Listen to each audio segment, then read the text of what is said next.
Today is Thursday, July 9th, 2020, and this is your Dracut Connection. Good evening, ladies and gentlemen, and welcome to the show. We are coming to you live from our overly ostentatious studios here in DATV. Tonight we have a great show for you as usual, and the Dracut Connection is a local political talk show aimed at keeping the voters and taxpayers of Dracut informed as to what is happening both politically and civically in our town. You can join us on Facebook, our Facebook page, live streaming on the internet via DATV, or on your local Comcast Channel 8. Before we get to our agenda, let me introduce our panel for tonight's show. I'm John Zimini, former Dracut Selectman, who served on the Dracut Selectmen for 9 years, 3 consecutive terms. I am the lead host for this evening, and I'm joined by political activist and Dracut nice guy and union boss, George Bogue.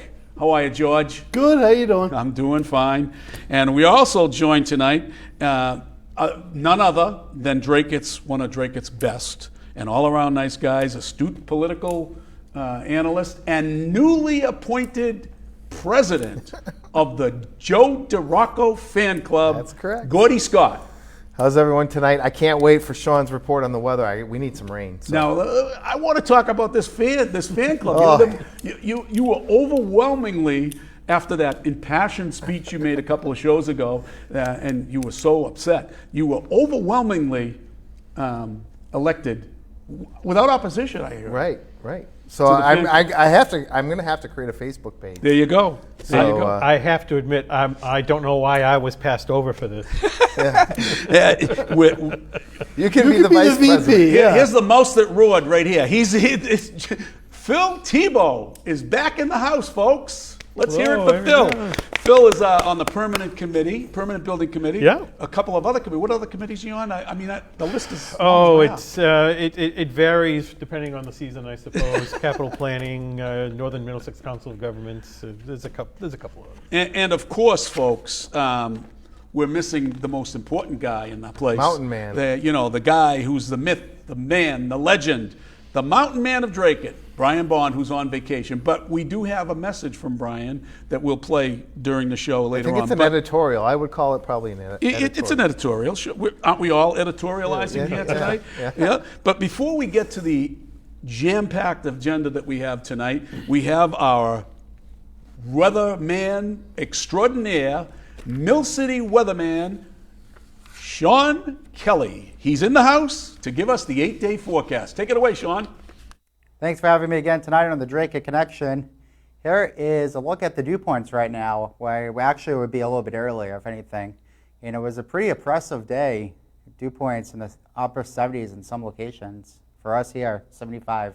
And as we head into tomorrow, of course, it's going to go down a little bit, but it will be uncomfortable again with dew points running in the 70s again for tomorrow. So the humid weather will go out into this weekend, of course, so we'll still have that as it is summer, of course.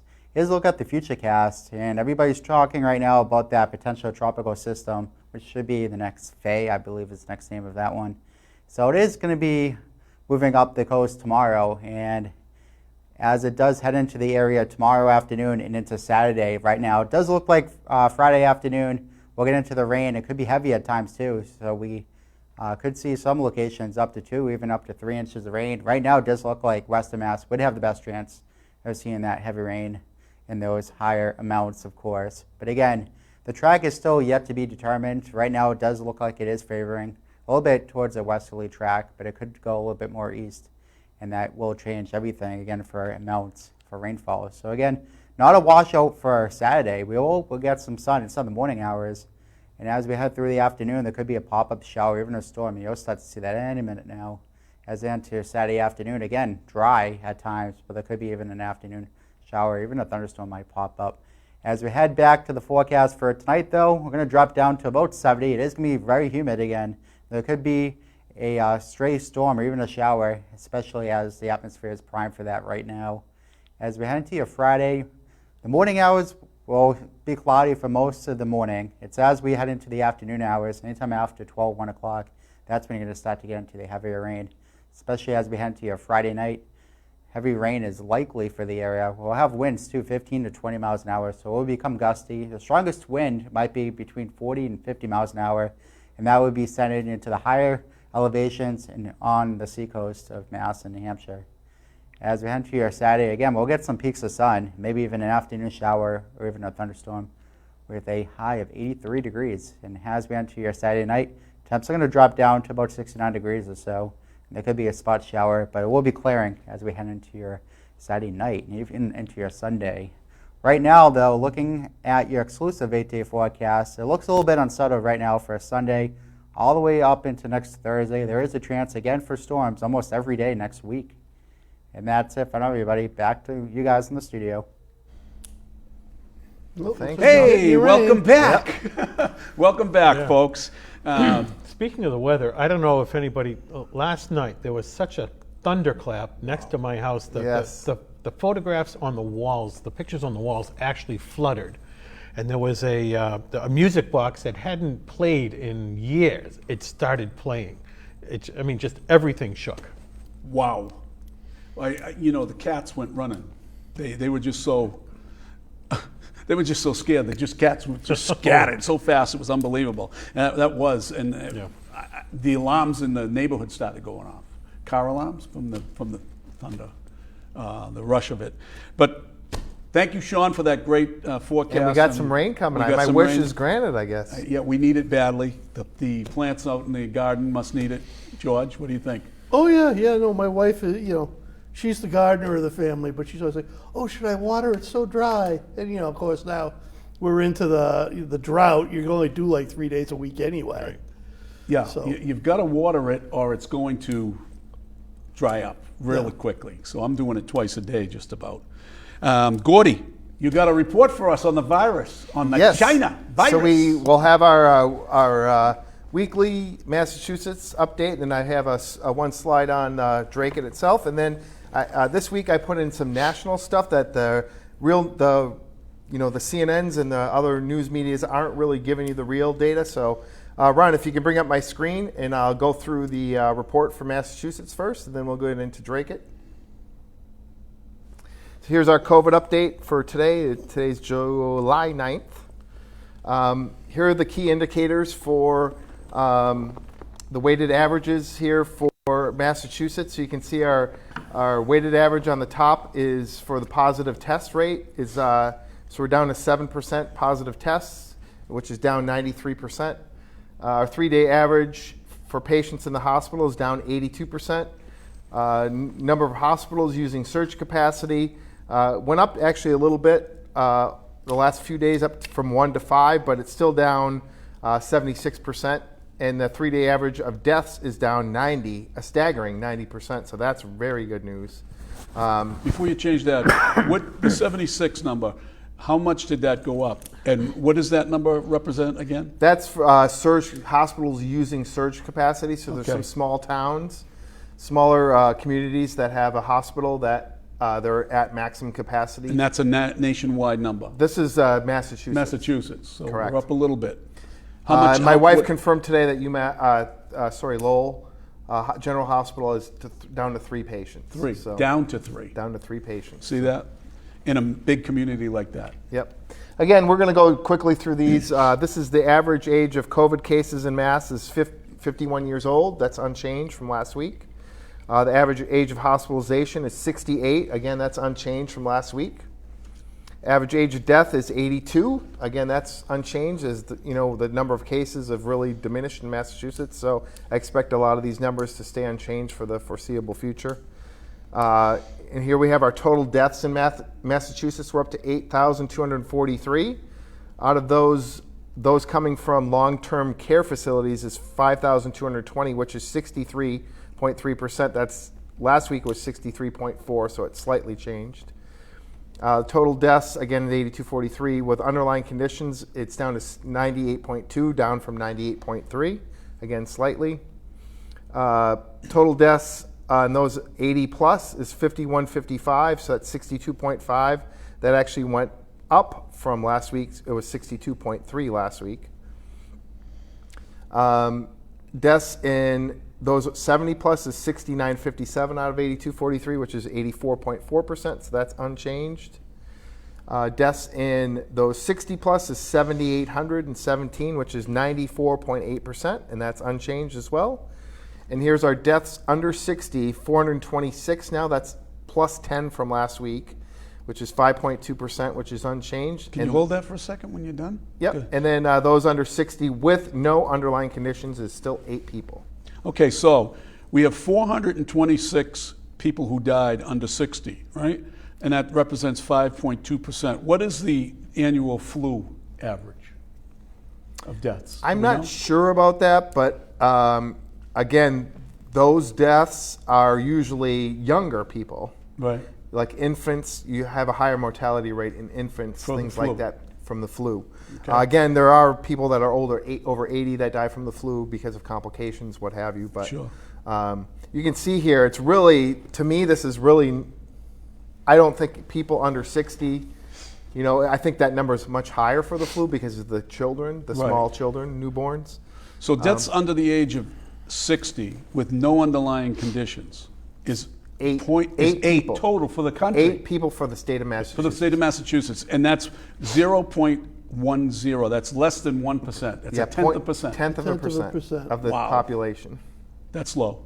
That's low. So the point here is, if you're under 60 and you're in good, relatively good health, you have really nothing to worry about. You have a better chance of getting hit by lightning probably than, especially now with all the Phil storms. almost said that Especially last night.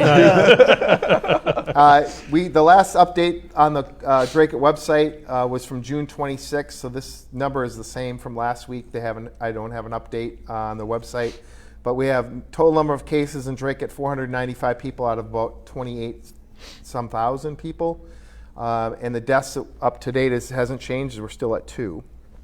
This is what I really wanted to point out, and most people have heard this on the news the last few days. You can see here, this is the week by week number of tests. That bar line is number of tests that were given to people. So the green at the top, those are people 65 and older. So those are the number of people 65 and older that have been given a test. The blue is 50 years old to 64.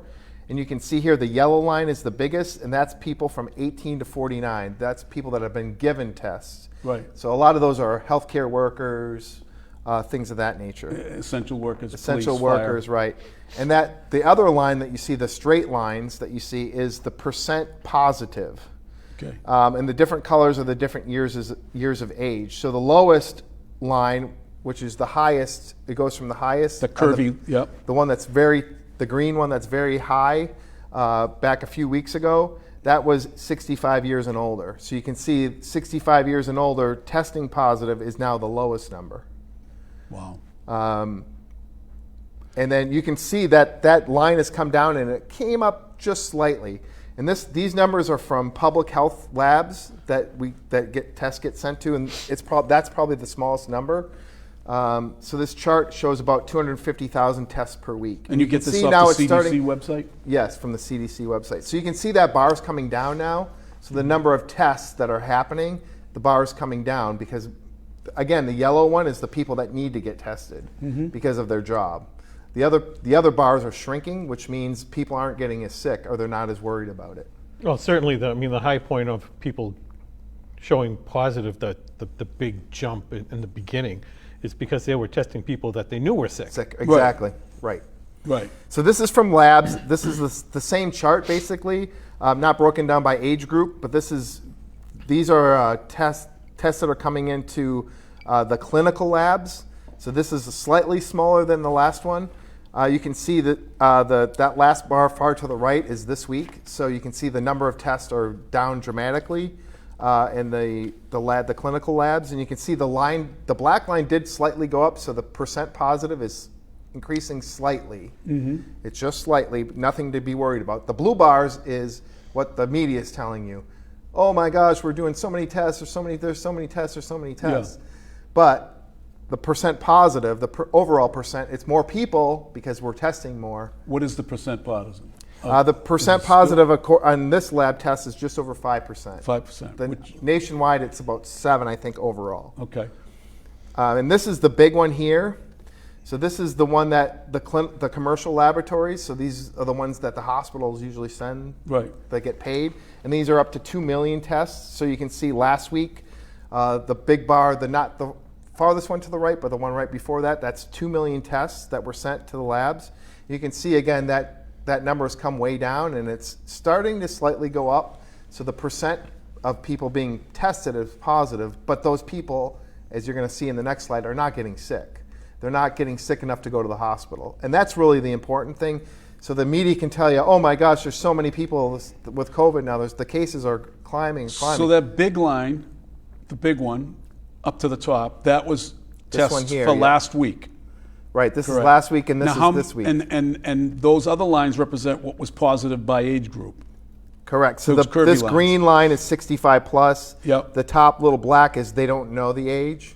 Oh, okay. So it's age unknown. The blue line is 50 to 64. Again, this yellow line is 18 to 49, so that's mostly essential workers. And the curvy lines? The curvy lines are percent positive. Okay. So now, you can see the green line again is 65 and older. So the old people are not testing positive as highly. Right. This yellow line is the one that you want to look at. That's 18 to 49. So that's younger adults that are testing positive, but they're not getting sick. Right. They're just testing positive, but they don't really show any symptoms. They're right. asymptomatic. And now that next line, the drop in that next line is why? So that's this. Well, actually, is there less people being tested? This big line here is 2 weeks ago. I should say this test because this week hasn't finished yet. Yeah. So this is last week, and the tests last week are down, but you're not hearing that from the media. And they're down because people aren't nervous about it and aren't getting tested. Would the 4th of July have affected that too? 4th of July is a possibility that could have affected that.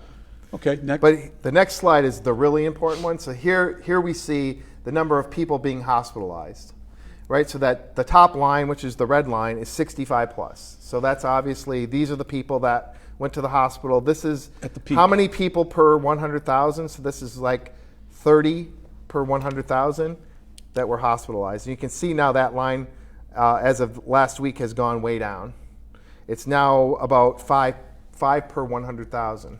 So that's a very low number. And obviously this goes down as the age goes down. So the blue line is 50 to 64. This light blue line is 18 to 49. And under that is just basically it's just a flat line. So this is what the media doesn't tell you. The hospital, yes, more people have COVID, but they're not going to the hospital. Right. And the deaths have gone over, they keep telling you the deaths are over 200,000 now. And here's the death chart here. As of today. So this is as of 4th of July. And it's still going down. Still technically. Right. You can see here this is 85 years and older. We were peaked back in April. Mm-hmm. Between April 18th and the 25th, we had over almost 6,000 people dying per week. So how does the media get away with saying that the deaths Well, they don't show up? you all the data. That's our job here at the Dracut Connection, is to show you the real data. This is the data. This is coming right from the CDC. This isn't stuff we're making up. This is coming right from the source. And we're not skewing it for either side. We're just giving you the right. So you can see the deaths here are almost very, very, very low compared to what they were. So really, by looking at this, any scientific person or any logical person looking at this would say we should be out of the woods here. Yeah, but they're not doing that. Ron, that's it for at least in mass. I mean, no, those were United national. States. Those were United States. But I mean, there are increased cases in like Texas and Arizona and Florida, so you have to assume that the deaths will rise at some point. I think the key in those states is, can they keep it out of the nursing homes? Well, they are. Yeah, that's why the deaths aren't rising. Yeah. But they are stretching. The hospitalizations are stretching because they're getting more cases, because in many of those cities, that's where the protests were. And also, the ICUs in the hospitals are open for general public, which they weren't when this whole thing started. And the hospitalizations will be up because they're trying to gain their money back. And also, if the hospitalizations pick up, I mean, we saw early on, like in New York and even in Boston, that they can build surge capacity quickly if they need it. I mean, you can throw up a hospital in a day or two if you have to. Yeah. Gordy, we have a question from Ken Cody. How many people were tested for the flu? And how many of those are dying? So maybe that's a figure you can get for next week. Yeah, for next week. We'll get that for you next week. Gordy, our crack analyst on the COVID China virus. All right, so we're going to get right into the next subjects. We're going to talk about the Board of Selectmen now, and I'd like to have Ron put up our little video from Brian Bond, who has to be involved somehow, even though he's on vacation. So, Ron, show that video if you can.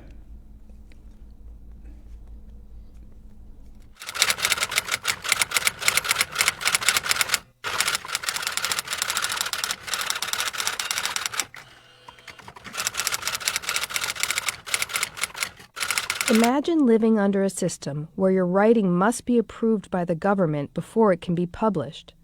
That gives a team of government censors the power to remove information they don't want the public to know, and the ability to delay publication of manuscripts that could help the public understand and influence key policy decisions.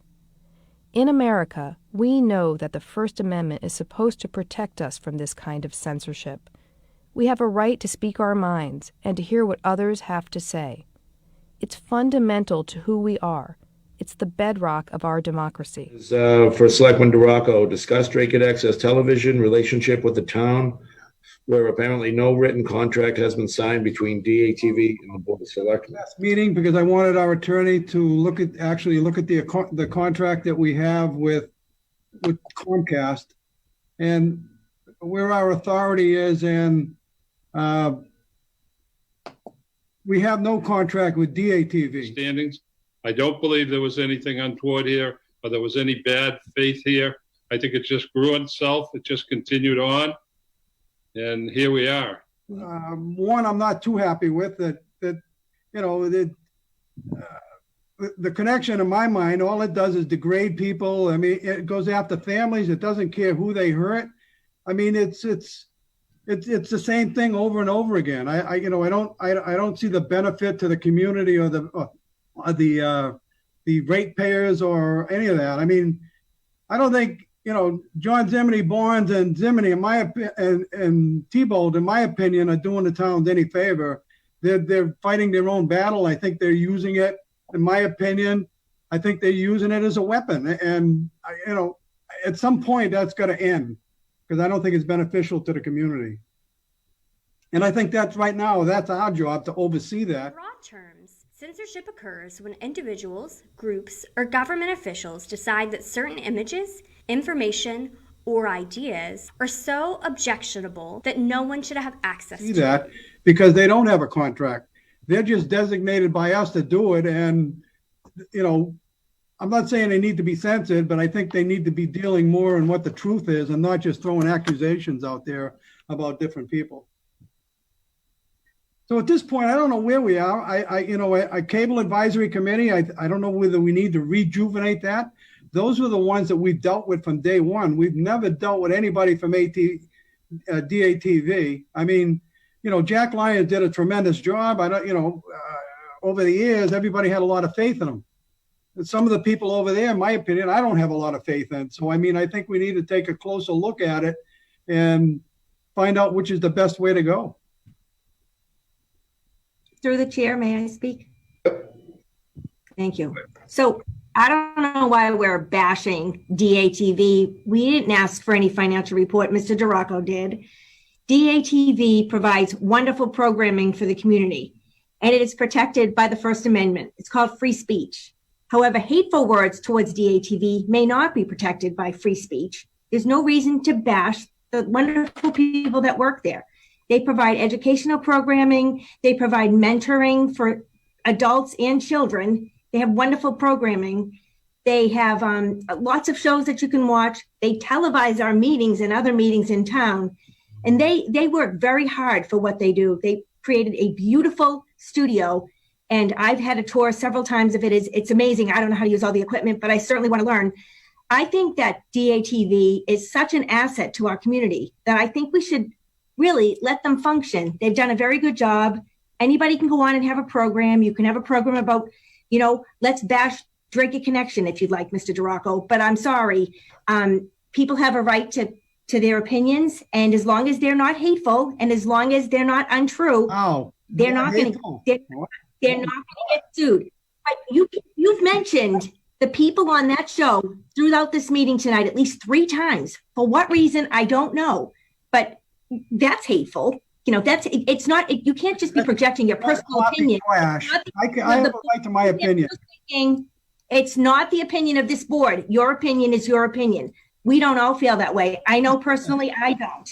And I'm sorry, but I wish you would just move forward and let DATV do their job. There's a lot of nice, wonderful people employed there. They are the most hardworking people I've ever met. They're everywhere in town. They televise things. They're professional. Look at the meetings they host for us. I mean, without them, we wouldn't be able to televise. We wouldn't, because they know how to use all that intricate equipment. I think I said so that's some of it is good over there. Some of it is being not. a wonderful community partner. And please excuse Mr. Duraco for always talking over me. Thank you. Oh, yeah. All right, Tony.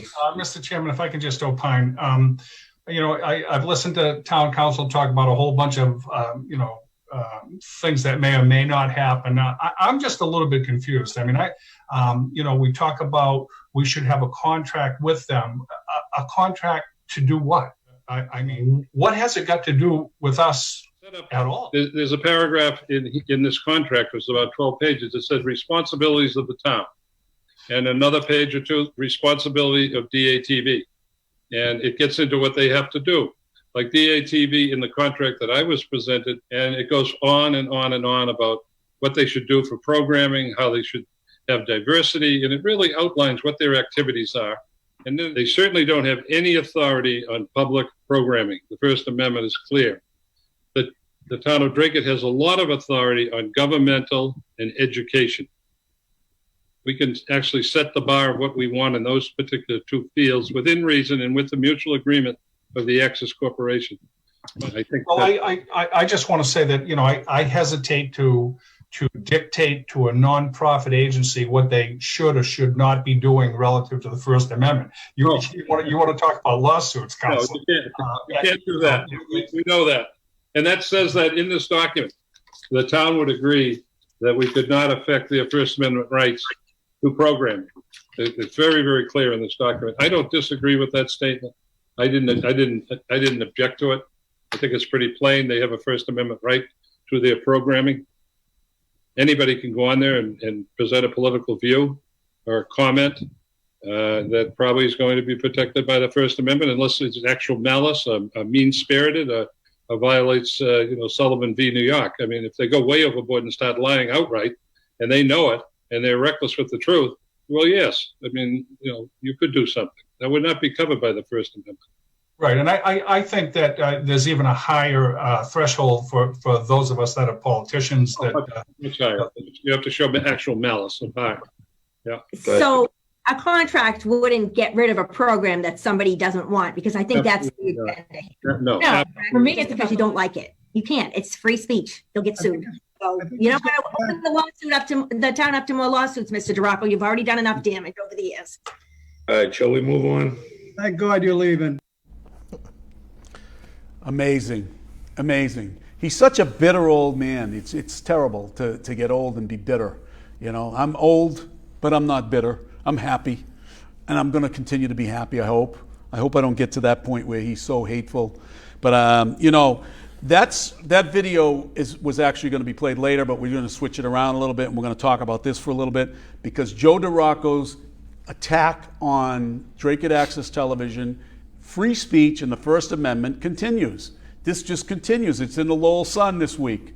Again, and we're going to get to that. Gordy, you had a comment you wanted to make about that particular video. Yeah, well, Duraco comes on and said, "That's my opinion. I have a right to my opinion." Well, we don't.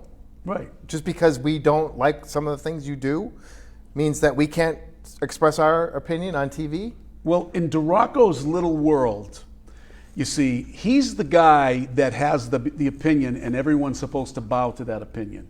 He's the bully on the board. He's been controlling the board for a long time.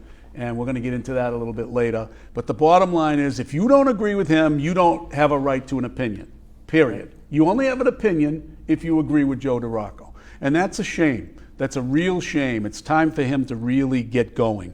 Now, Dracut Access Television, I'm on the board, so I'm not speaking as a member of the board. I'm speaking as John Zimini, citizen, person who has a show, who wants to be on a show and explain what my thoughts and my opinions are. This week, the Lowell Sun did a story pushed by Joe to have this story, which, I thought the story was okay. I think it really exposes Joe for what he is. And Ron, you have a couple graphics that I put together, or I asked you to put up today. If you can throw one of those graphics up right now,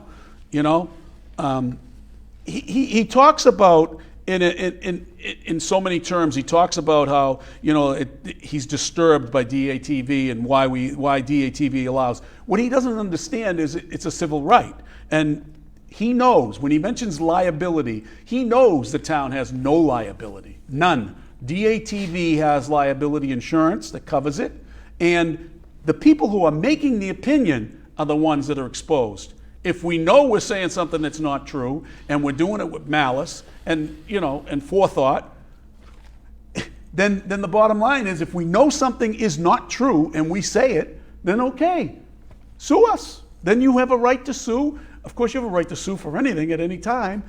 But sue us, and then we'll go to court, and we'll have a ball with the whole thing. Because anything I say, or anything I present here on this show, is certainly something that I believe to be true. The next graphic there, what's an outright lie? It's an outright lie. Joe DeRocco said on Tuesday that he found it disheartening that the organization, meaning DATV, did not provide a financial report when the town manager, Ann Vandal, requested one a few weeks ago, asking instead that the request come directly from the board. He said he saw it as an indication that the organization doesn't want to play ball. George, you're a union guy. If your boss tells you don't want to play ball, what does that usually mean? Yeah, that's one of those phrases you usually don't want to use in public. I mean, it's an implied threat. Let's put it that way. Phil, didn't it used to be like in South Boston, if Whitey came knocking on your door and said to you, you have a nice new business here. It's nice liquor license here, and he would say things like, "Wouldn't want an accident to happen we here." We wouldn't want something to happen to you. Take care of them. It's like, well, what does that mean? Well, take care of them. We're going to take care of you, right? Take care of you. The gangsters used to say. Oh, of course. Right? Well, we can take care of you in a nice way or a not nice way. Now, Gordy, do you play ball with those politicians? Or, nope. Absolutely not. That's the kind of gangster speech.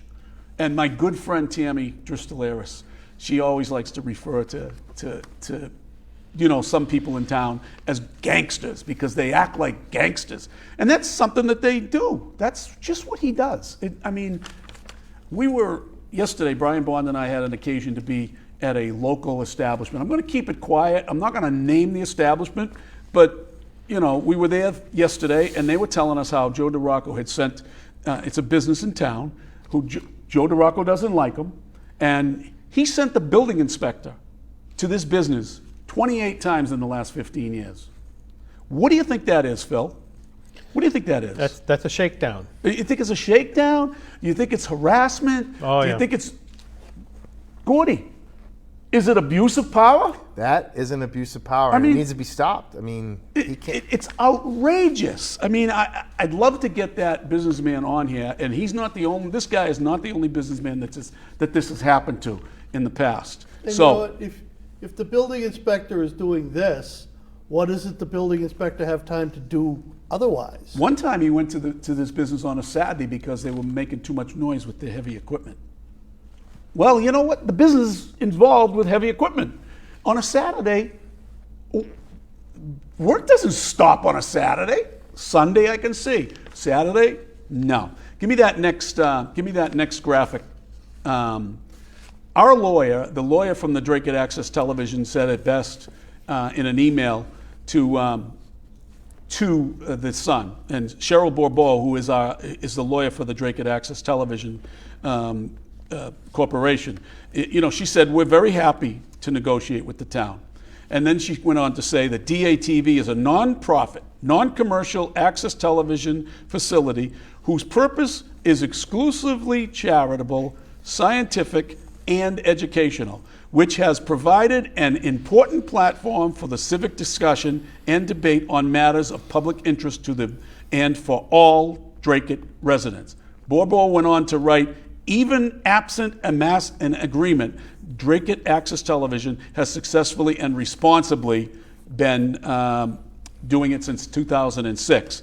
But more importantly, she says, under the terms of the cable licensing agreement and the First Amendment of the United States Constitution, neither DATV nor the town of Dracut may engage in any program censorship or any other control of the content of a public access program on the cable system. That was what the lawyer for DATV said in the Lowell Sun, and we'll credit the Lowell Sun for that story. What do you think, Phil? What do you think? Is he treading on the Constitution like nobody ever has? Well, I think we've always had conversation that Dracut never ratified the Constitution, so it ends at the border. I thought that was a well-known fact. Right. There's no. I mean, it really irks me knowing that the rich history that Dracut has had with the founding of this country, with General Varnum and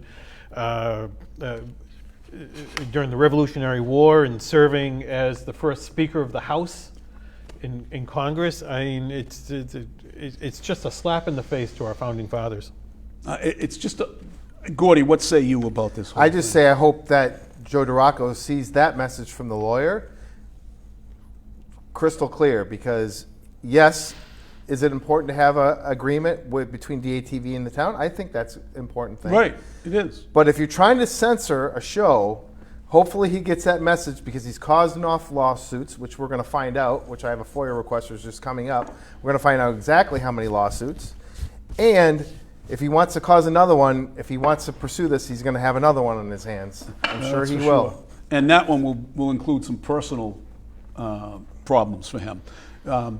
What do you have to say, George, about it?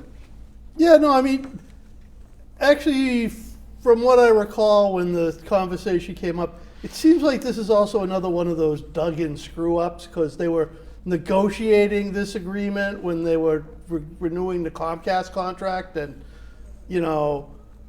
Attorney Hall was trying to come up with the contract, and then, he called in Doug and kind of says, oh yeah, don't worry about it. So, I mean, there's another one of those things that, we're still paying the price for mismanagement. But, as Tammy said in her thing, that, even with the agreement, you can't shut down a show, right. And the agreement itself outlines a lot of things, but it does not talk about what shows can be on or anything like that. It's how to get into the contract, how to get out of the contract, and protects both sides. There's no money that passes. They don't pay, the town doesn't pay us, or we don't pay the town anything for DATV. But we're going to kick that around a little bit more as we go on. We're going to move on to the next subject. Phil, before we get to you, Phil, we got another short video, a special message from Brian Bond. Ron, if you can show that now.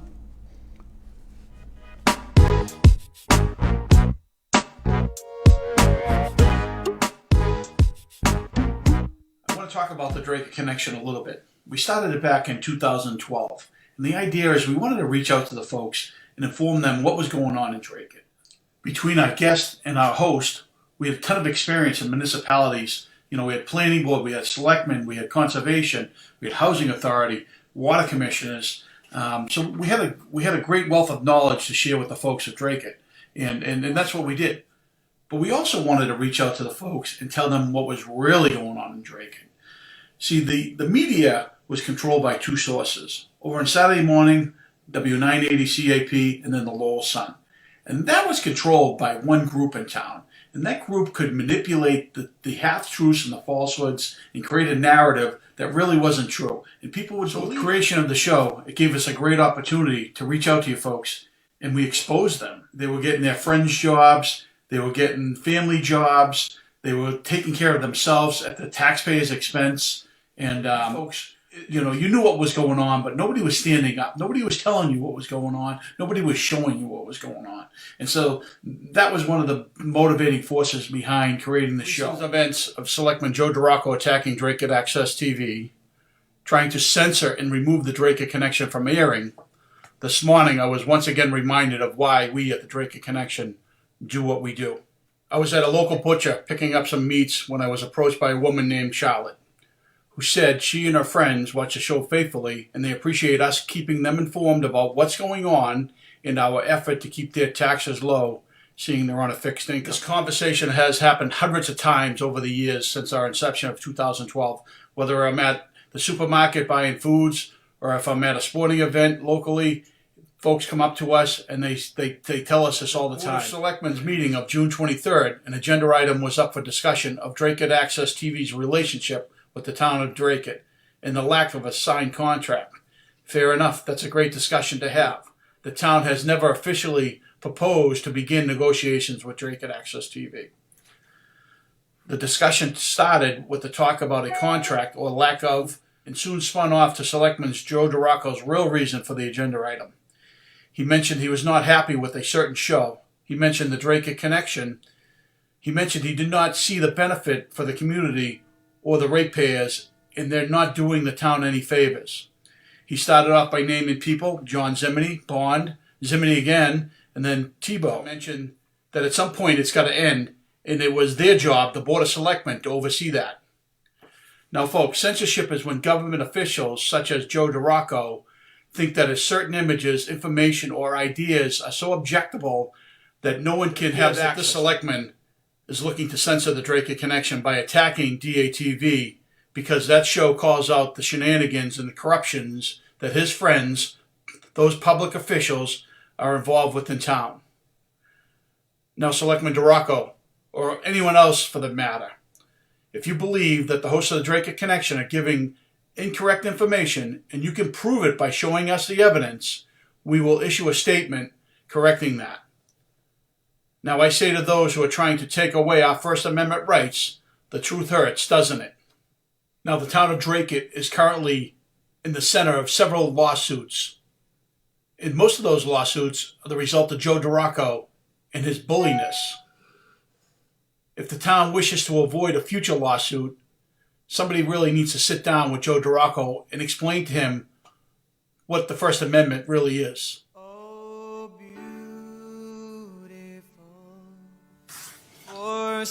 Doesn't matter what the press says. Doesn't matter what the politicians or the mob says. Doesn't matter if the whole country decides that something wrong is something right. This nation was founded on one principle above all else: the requirement that we stand up for what we believe, no matter what the odds or the consequences. When the mob and the press and the whole world tell you to move, your job is to plant yourself like a tree beside a river of truth and tell the whole world, no, you move.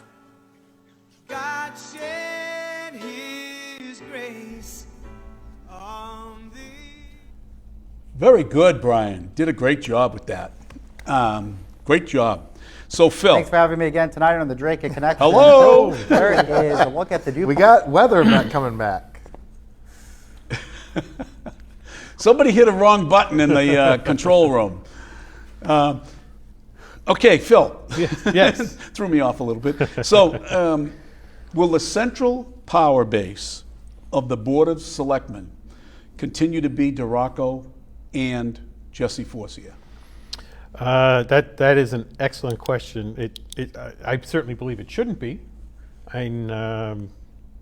Jesse Forcier's leadership through the town manager search is somewhat non-existent. I mean, he certainly stayed. He's sort of stayed steadfast. You know, we're going to follow the process. We're going to follow the process, and all of a sudden he collapses. I once heard somebody on a golf course refer to it as folding like a paper bag, and so I would think that would be appropriate. So certainly I wouldn't. I wouldn't necessarily want to see Jesse continuing to be the chairman. I think there's no leadership there. For all of the experience that they promote that Joe DeRocco has, he's never been chairman. For 15 years on the board, never chairman. There's something wrong with that. That a board wouldn't elect him chair, other than if there's something secretive about it.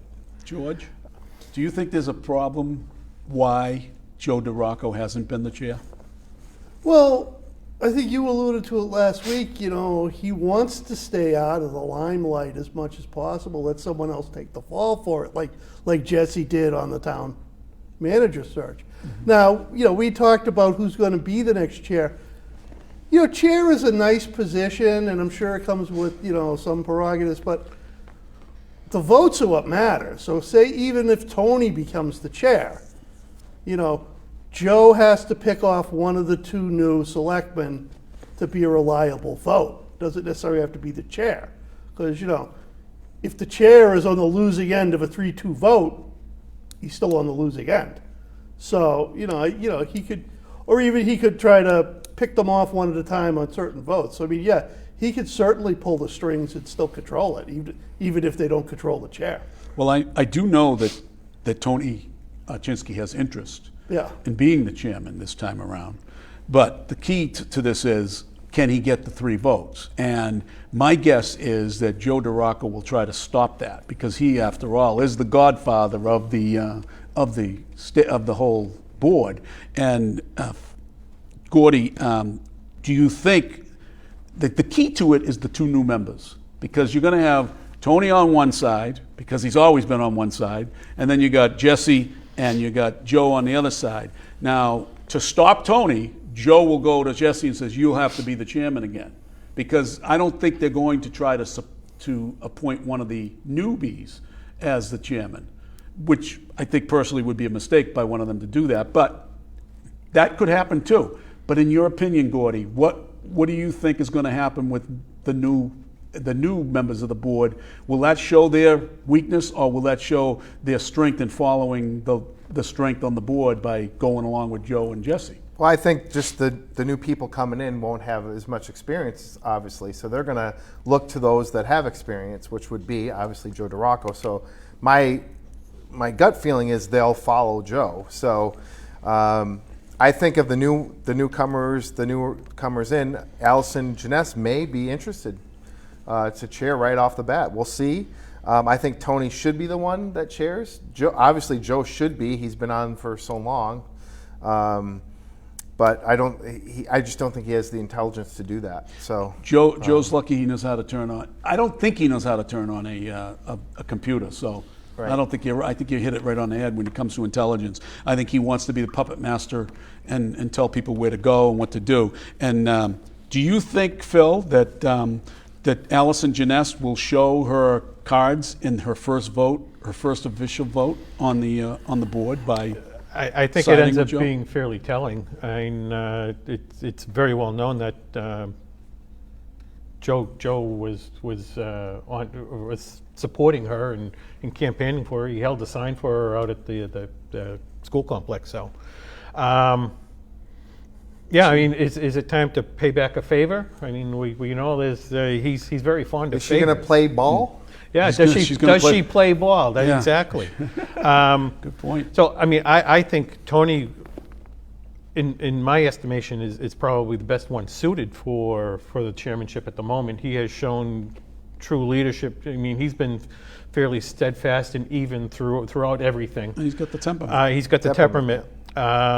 Jesse, I think, is showing himself as wavering too much. He's certainly very tired. He physically looks tired when you see him at a meeting, and then I'm not sure if he really wants to take on the additional burden, continue the burden of being the chairman. As far as the 2 new selectmen, I think that's a train wreck waiting to happen if they're the chairman. Allison Janess may very well be able to handle it, but she has no governmental experience. I mean, she's been at meetings and stuff like that. But John, as you know, running running meetings in a governmental atmosphere is very much different than hosting a meeting in a department for a business. And certainly Heather, although she's been on a couple of boards, has never been in a leadership role either. Right. So Well, she also probably has the time constraints because she has the 2 jobs. Yeah. Yeah. But again, like I say, I mean, the chair runs the meeting. Does the chair set the agenda? I don't know. No, the chair will set the agenda, but it's set by the members of the board. They request things to go on the board. Joe DiRocco, he said it 2 weeks ago when he said, I put on the agenda to kick the crap out of DATV. So again, if Jesse decides he just doesn't want the grief, Tony could be the chair of the board, and if Joe can just swing one of the 2 new members, he can win the votes anyway, even if Tony's the chair. Oh, yeah, right. Control the votes. The chair doesn't control the votes. Right. Well, lay on top of that the financial difficulties that the town will be having this year, and do you want to be the chairman, Right. essentially The the helm fall of the guy. ship The fall guy. during a troublesome year? Do you want to be the guy holding the knife when the cuts come? Right. Okay, we're going to switch gears right here. Gordy, you want to talk about, you and I had a discussion about a couple FOIA requests, and let's talk about the FOIA requests involving just the town. Sure. So I've officially put in a FOIA request to request all of the lawsuits since 2004 that the town's been involved in, all those that are both pending and that have been resolved. So hopefully in an upcoming show we'll have the details of that, and we'll be able to, because it really is important for the taxpayer to know how much, if these lawsuits, let's just say there's 3 pending and they're for multi-millions of dollars, and let's assume we lose them all. What's that going to mean? How are those going to get paid? Is there insurance policies that can cover some of those? We're going to find that information out so we can let our viewers know how much that's going to cost them in their pocketbook. What's the 2004 date significant to?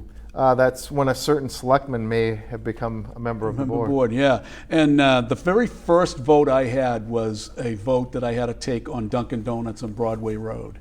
And the Betancourt Corporation, which owns a couple of Dunkin' Donuts in the area, owned one on Bridge Street, and they wanted to build one down on Broadway Road. And my first vote was to vote for that special permit or vote against that special permit. Of course, Joe DiRocco, Jimmy O'Loughlin, and Bobby Cox were the key to that whole thing. Me and Kenny Cooner were on the other side. We voted for the permit, to grant the permit, and the other 3, led by Joe DiRocco, voted against the permit.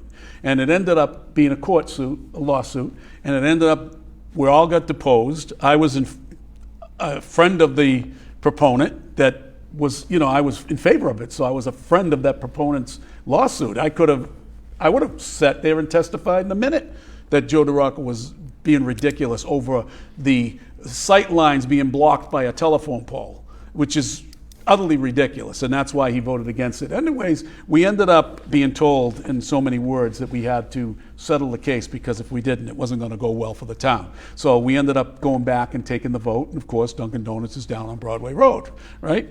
But that's just the type of thing that Joe DiRocco's done from the very beginning of his term, and it's got to end. So now we're going to move on to the next.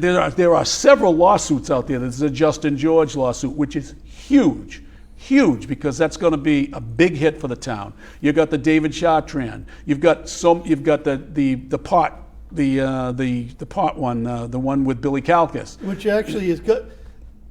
The board actually got themselves into a situation where whichever way they voted would lead to a lawsuit. Yep. Mm-hmm. Yes, they boxed themselves in. Yeah. Right? And Phil has firsthand knowledge of that. And I'm wondering if some of that hatred from Joe DiRocco is directed towards you, because you represented them in with your architect. As you know how things go in Dracut, there's often a lot of retribution. So undoubtedly. Only if you don't play ball. You don't play ball, and that's why Brian Bond, to his credit, doesn't do any work in Dracut. He's smart. He just doesn't want to. He doesn't want to deal with it. And as he said, I think he said it a couple of days ago. He said,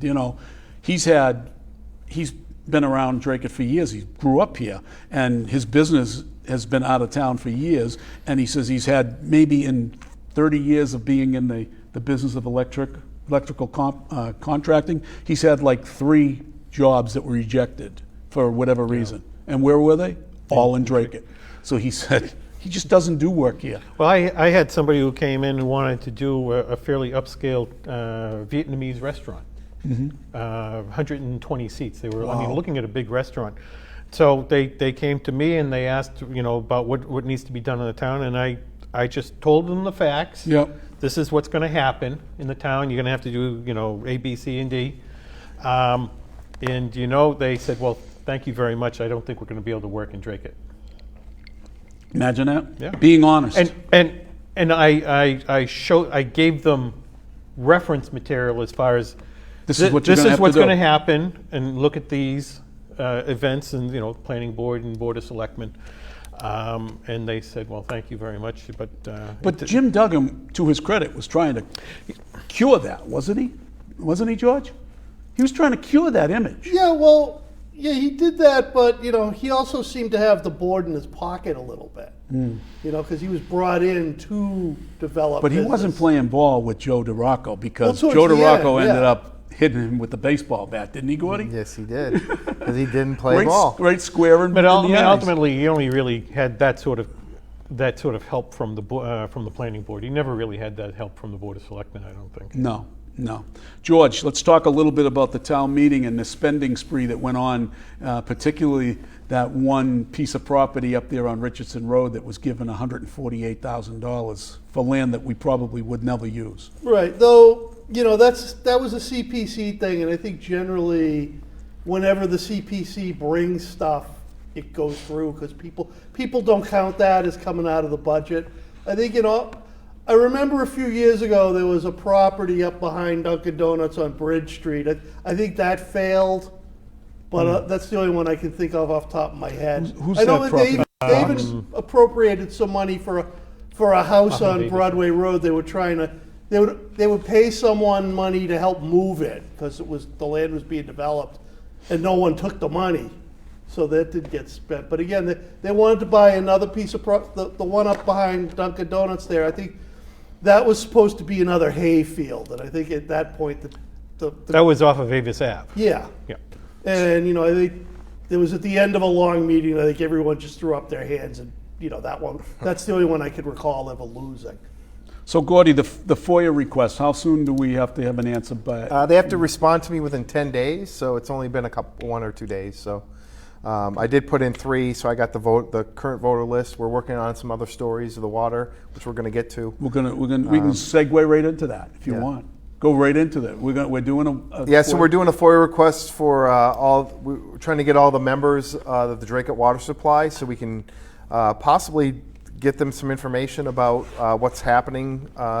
John, you've got a lot of information, so I'll hand it over to you. We're, this is all as a result of the Dracut Water Supply District's annual meeting.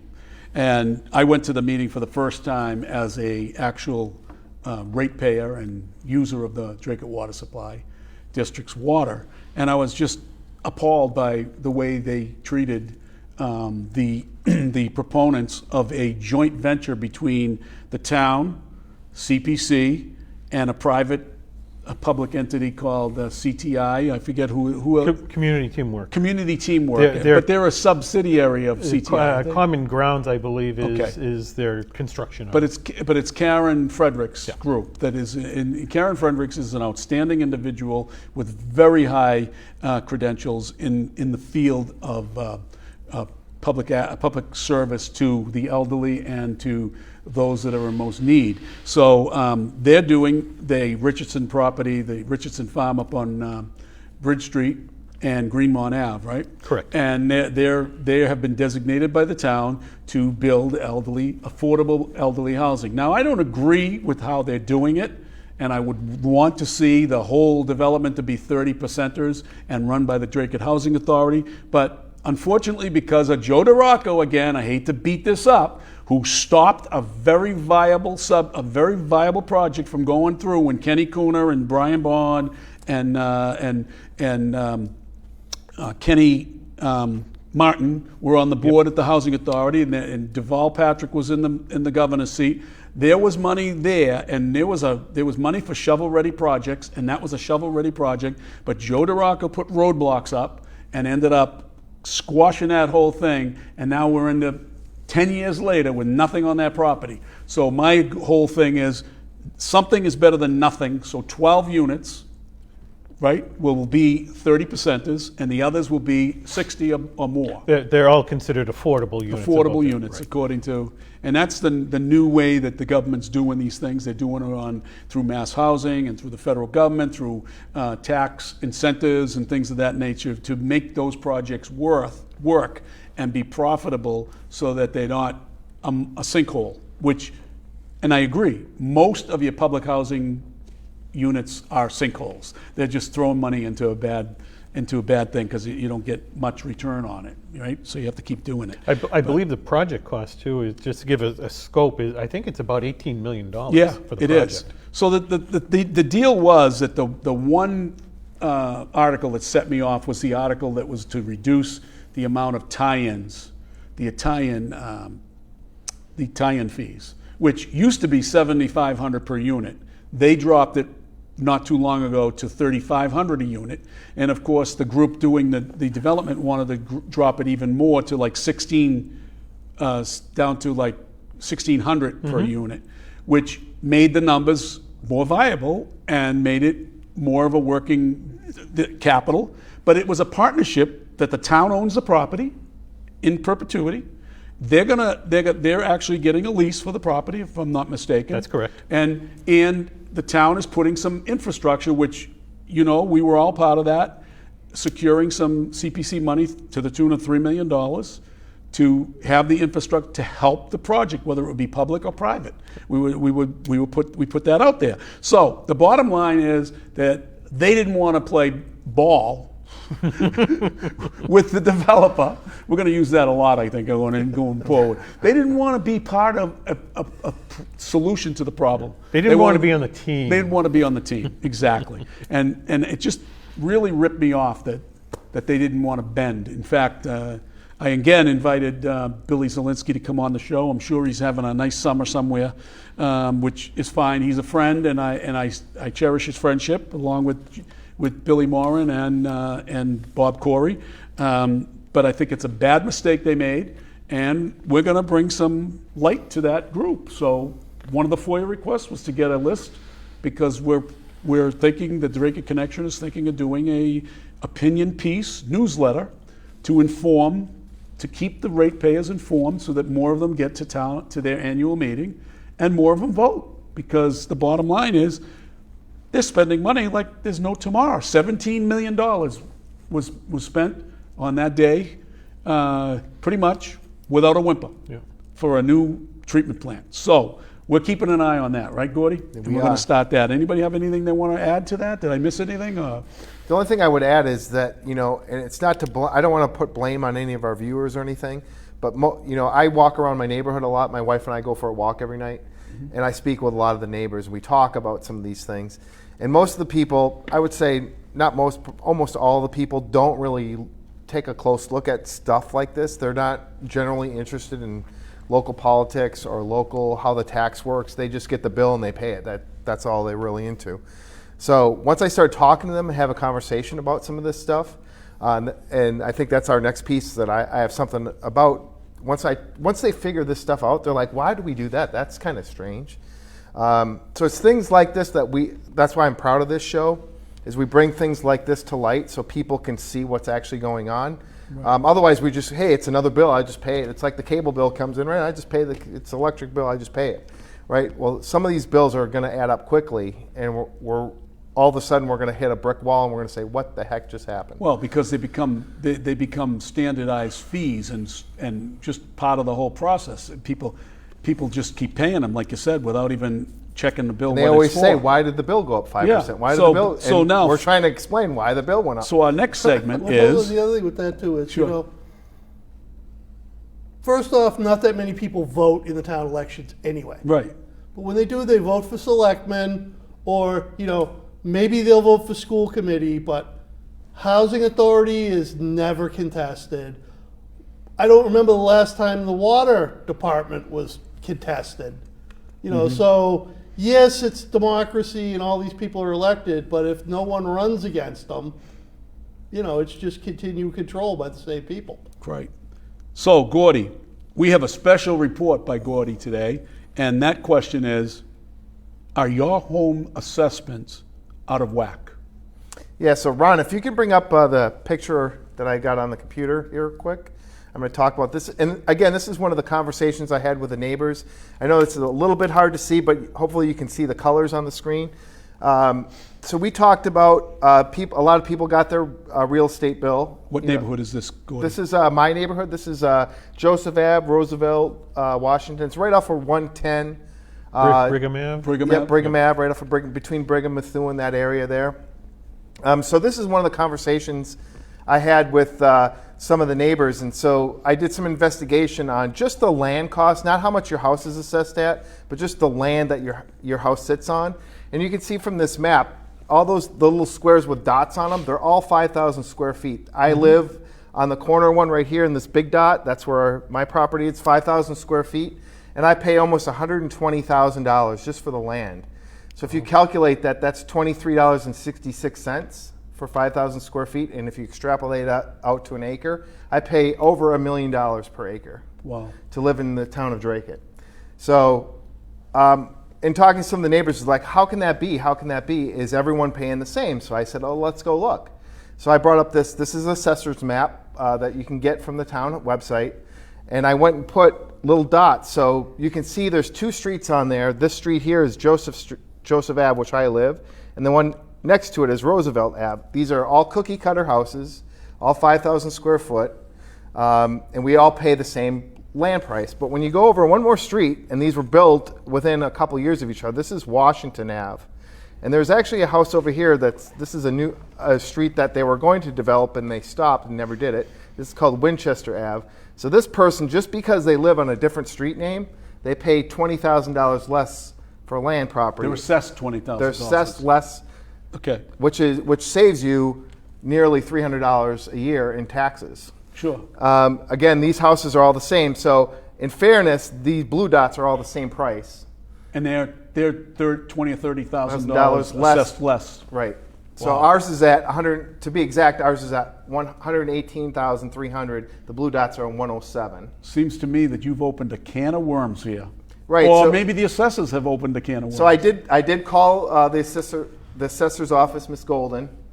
Who, by the way, is very, very good. I like her a lot. I mean, I've had some dealings with her. So I She's did very send her good. this information. She said she would take a look at it and get back to me. So to be fair, I only did this a couple days ago. I sent her this information. So I will keep you guys up to date on what happens with this. But I would say that, you know, if you have your property, if you think you're paying too high of taxes, let me know. I can be happy to sit down and do this for your neighborhood as well and see if there's any situations where this stuff is going on. Let's see where that goes, Gordy. We have a phone call, I believe. Who's on the line? Hello? Yes, hello. Hello?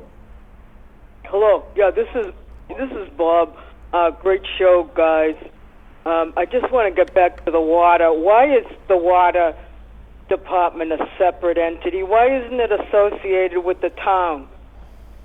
That's a very good question. Back in the 1920s, 1905, Phil would know better about that. So go ahead, Phil. So in 1905, they created a water district, and I believe that was mainly because essentially the town of Dracut would need to own land in Tingsboro, which I don't believe one community can own land in another community, because they had well fields over in Tingsboro, and I believe this is the reason.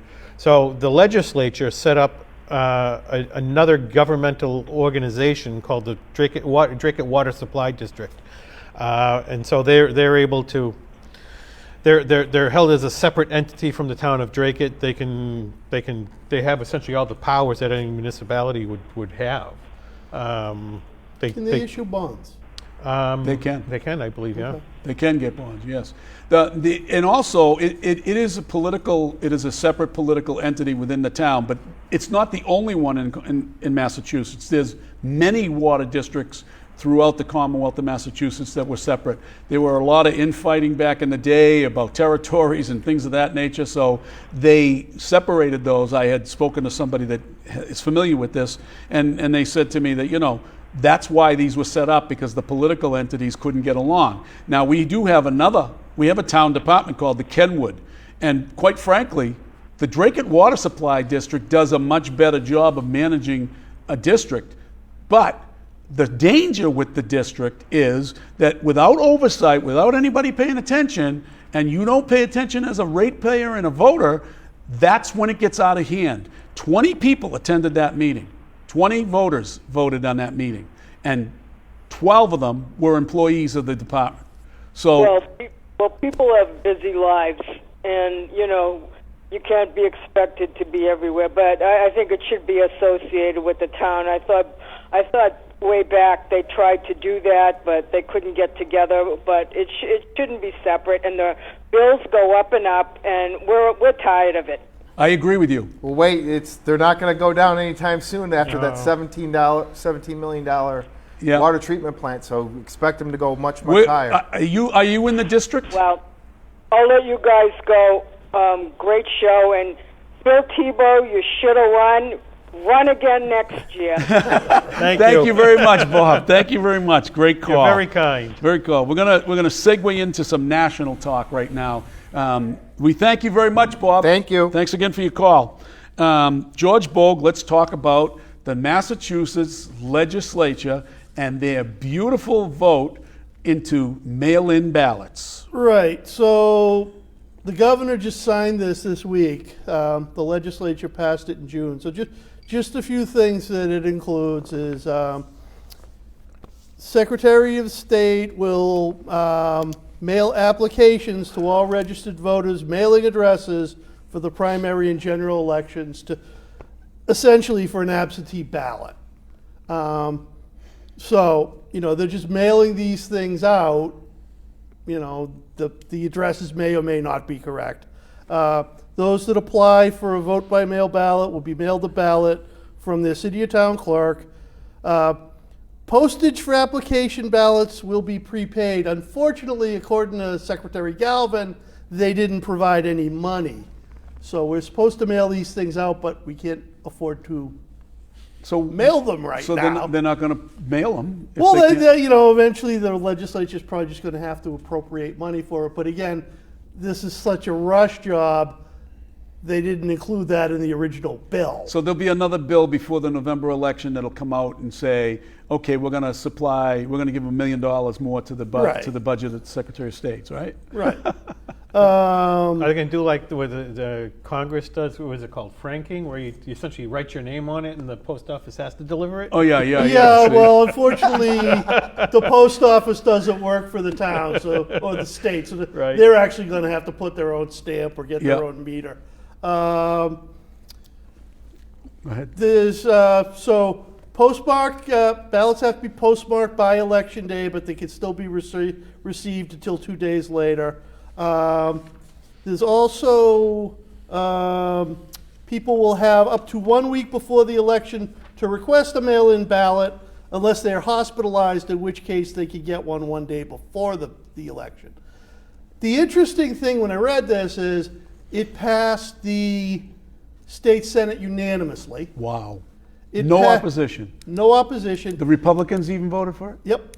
Wow. And in the House, it passed 155-1. All the Republicans voted for it.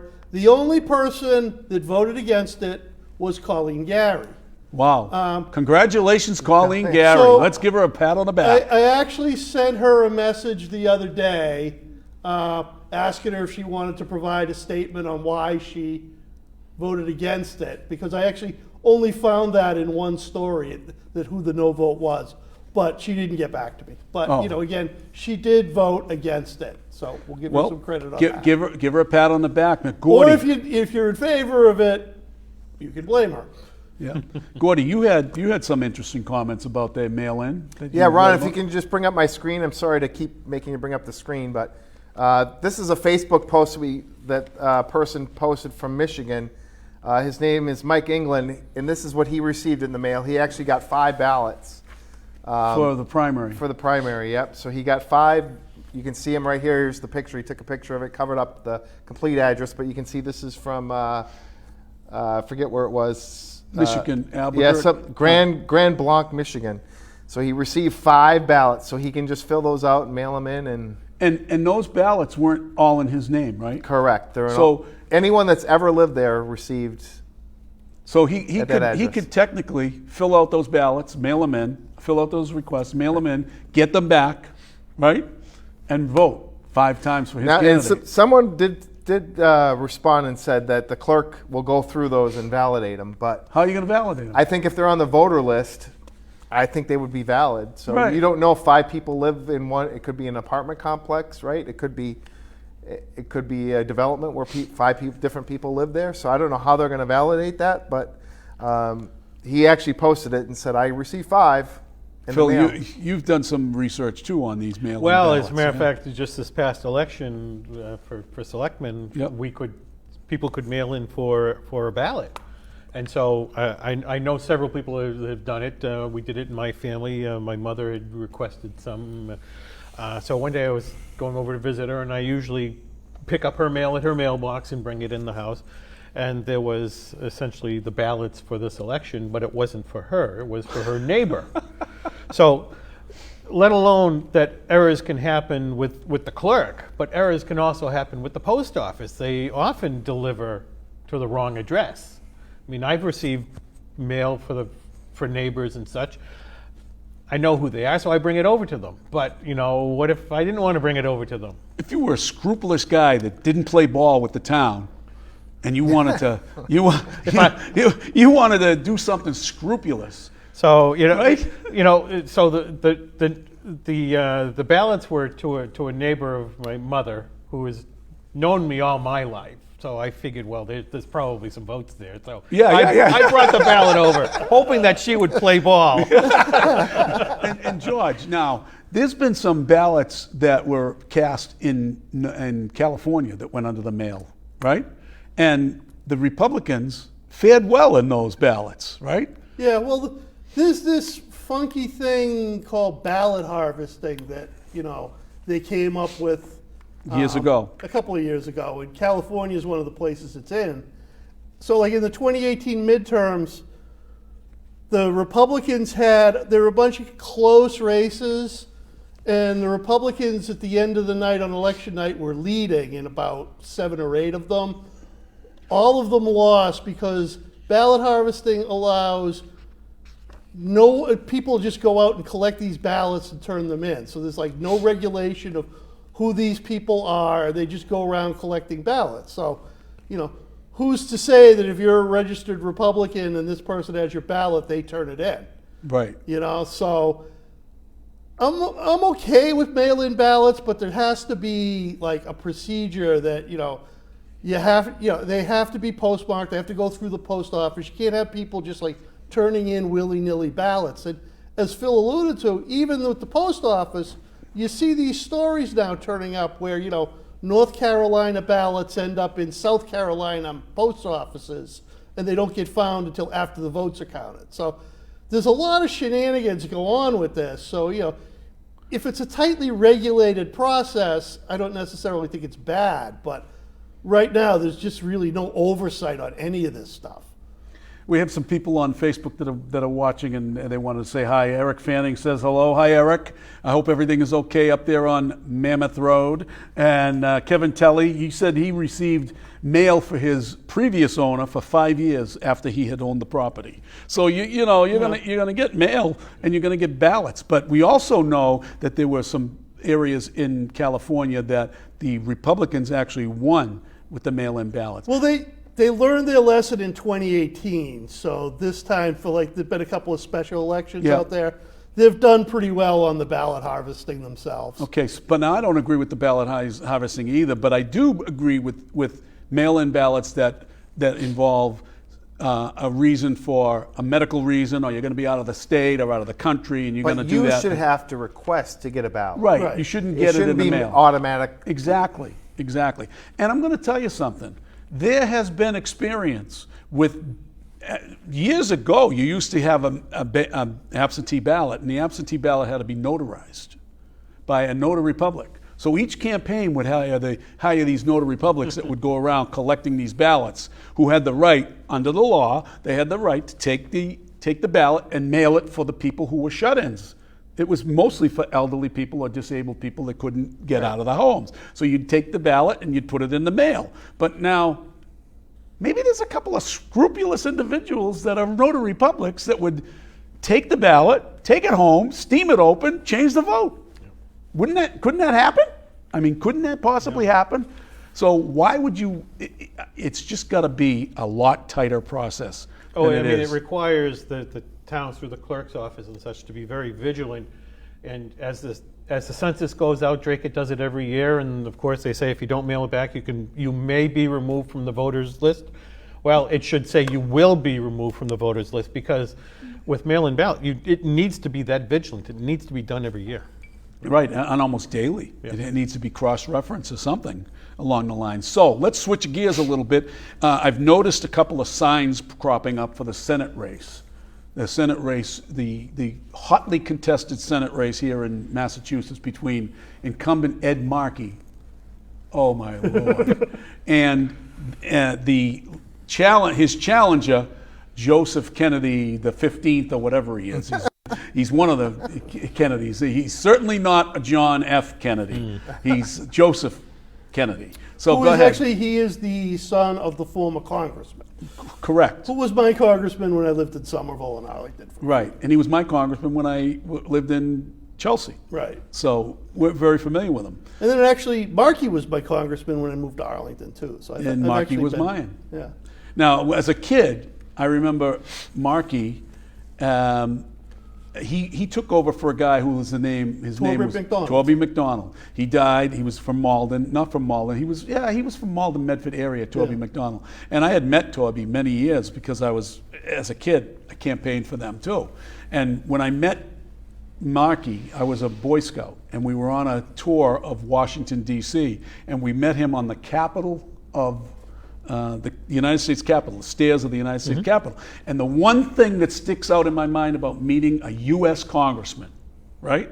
Here, a guy who I held up high esteem. I mean, he's close to the president, right? Right. So I figured this guy is really I'm in awe of him, right? He comes walking down the stairs in a three-piece suit, pinstripe, blue, nice navy blue, pinstripe, wearing sneakers. Blew my mind. And that's the thing I remember as a 14-year-old. I'm 68 come Monday, and I still remember that to this day. Have you seen the thing on Facebook about him him with the flag? Yes. Okay. So abhorrent. First off, Ed Markey does not live in Massachusetts. He lives in Maryland. I think it's Chevy Chase, in a big mansion with his wife, who's a doctor who works, I think, for the NIH or some government agency. But his address in the district is his parents' house. Now they've passed on long ago, but that's still his address. And he took a picture of it took a picture of him sitting on the porch a couple of weeks ago, and you could see the American flag is just rolled up and it's on the floor behind him. Terrible. Yeah. Terrible. That being said, I mean, as far as this race goes, you're talking about a person, and again, when he ran, it was a special election. So he's one of these guys that won a primary with like 17% of the vote and has been in Congress since, he was first elected when Gerald Ford was president. He's been in Congress since with like 17% of the vote. And he now lives in a mansion. He went from a tenement house in Malden to a mansion. He drove an ice cream truck, by the way. Well, I will say, he won the primary based on one of the great TV ads of all time, because he was a state rep before he was a congressman, and he pissed off whoever the speaker was at the time, and they moved his desk out into the hall as punishment. So he ran the ad that said, "You can tell Ed Markey where to sit, but you can't tell him where to stay." Exactly. And ever since then, he's just a complete go-along to get along guy. Right. He's playing ball. He's playing ball, right. Okay, we're going to move right on. We're going to speed this up because we got about 4 minutes left tonight. So I got a couple things I want to say. Just your quick opinion, one sentence. Kayleigh McEnany, White House press secretary. What do you think of her, Phil? Oh, she's wonderful. It doesn't take gruff from anybody. What do you think, Dan? Next president of the United States after Trump. George? I don't know if she'll be old enough. George? Yeah, no, I think she's great. I mean, you know, she's feisty, and she also goes back at them about what they're not reporting. I love the recent conference she had where there were 23 questions, right? It was all about the Confederate flag. Right. And it was the day after there was an inordinate amount of shootings in New York and Chicago of black individuals. And she said, I find it very interesting that not one question was about those individuals that died and lost their life. Trump rally comes Saturday, Portsmouth, New Hampshire, 8 o'clock at the Portsmouth Air Base. What do you think? You going, Gordy? I would like to go. I have to check with the wife, though. How about you, George? I'm on the fence. I reserved tickets, but I'm probably not going to go. I went to a couple up in Nashua, and, you know, I don't know if I want to stand outside in the rain. Phil, you going? You and I have been in there. We have been there. I am not going for this one. I can't go. I forgot I have a wedding. Okay. So down in Connecticut. I'll be in Connecticut. So then you'll be out of town. Yep. But I have tickets, and I'm undecided whether I'm going yet. I want to go. Believe me, I want to go. But we have some internal struggle at home about it, so we'll be talking about that, and we'll see who wins that fight. Joe Biden finally came out of the bunker this week, and he said a couple things in an interview with a handicapped individual. He made a statement that the police have become the enemy. Are you absolutely abhorred by that particular statement, Phil? It's getting to a point that almost nothing surprises me now. That it's just beyond the pale.